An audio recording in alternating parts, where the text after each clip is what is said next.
Hi guys, it's Sapir back from my channel. Today's topic is on why these plants. We're going to talk about 5 plants and see why they're dangerous. Number 1 plant on this list is oleander, the most poisonous plant. Now, and we're talking about poisonous plants right here. Now, this plant has oleandrin. This is a compound that's interferes with the heart and brain, meaning that it slows down your heart rate and also affects your brain. It's just like water hemlock. Make sure to look that in the description. And it basically first follows the brain, then after that destroys the brain cells, and then after that affects the heart and liver. Okay, so here is Dieffenbachia, plant number 2 on this list. Now, eating it or touching its sap is dangerous. Otherwise, touching it, there's no problem. It's just a really friendly plant. The reason that this is toxic is because it has calcium oxalate crystals, which is at the end, and that makes it also pointy, the end of the leaf. Yeah, that's why it's pointy right here. And that's because it has lots of calcium oxalate particles here, and stem, wherever. Calcium oxalate is the thing that's in kidney stones that cause like cracks in the skin. I mean cracks in cells and all this, and they contain enzymes that mess with the proteins in your cells. This is a very dangerous plant. The next plant on this list is Aglaonema, aka Chinese evergreen.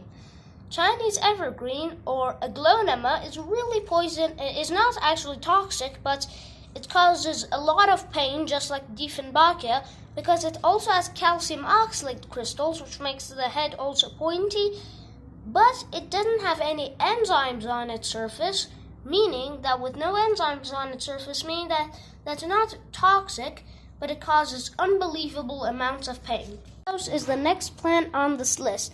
It also contains calcium oxalate, which is toxic, and it also contains enzymes on the calcium oxalate, just much less enzymes than Dieffenbachia, but it has enzymes just like Dieffenbachia on its surface, but they're less than Dieffenbachia, meaning that this is Dieffenbachia just with less enzymes.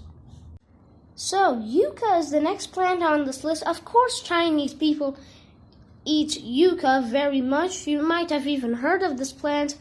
It's a very common plant, and Chinese people, of course, eat them when they fry them up. But what if you eat it in a raw form? Well, the raw yucca actually consists of items that trigger hydrogen cyanide to form.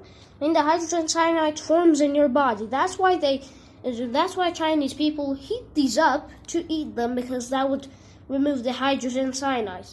Sansevieria is the next plant on this list. It's called Sansevieria, or snake plant. This plant grows like a snake upward. That's beautiful. But it also contains calcium oxalate, just without those enzymes. But the calcium oxalate isn't sharp, so it doesn't cause any problems in the digestive tract or with your cells. It doesn't cause any problems, but it would cause a lot of pain. And this is toxic for cats, humans, and dogs.